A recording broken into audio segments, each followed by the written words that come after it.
because it is a great book, very, very good.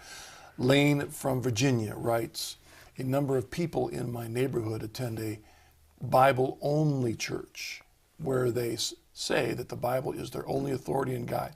I don't go to the church but was raised Catholic, so assume that the Bible-only belief isn't quite right, but I am not sure why.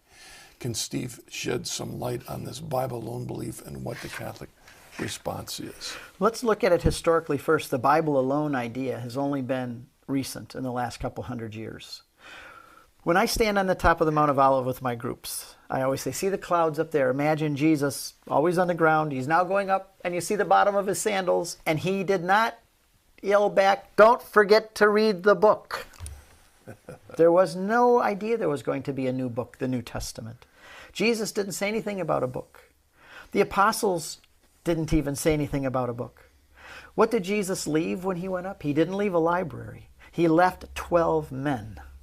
And one of them he gave the keys of the kingdom. Because he as the king was going away, he left his royal steward in charge of the kingdom here on earth to establish a visible unity.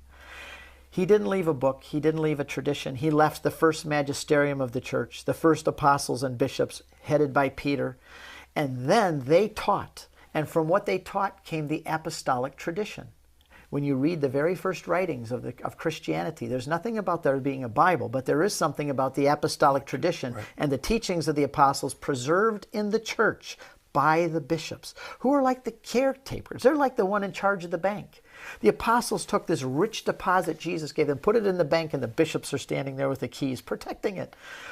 And so Jesus didn't leave a book, he left men. And those men gave a teaching, and part of that teaching got written down. We would not have a New Testament today if it were not for the authority of the church. It wasn't for 400 years that the final collection of books was put together. 27, not 26, 28. How do we know that? Because the Catholic Church and the councils of bishops determined that. So there can be no such thing as the Bible alone.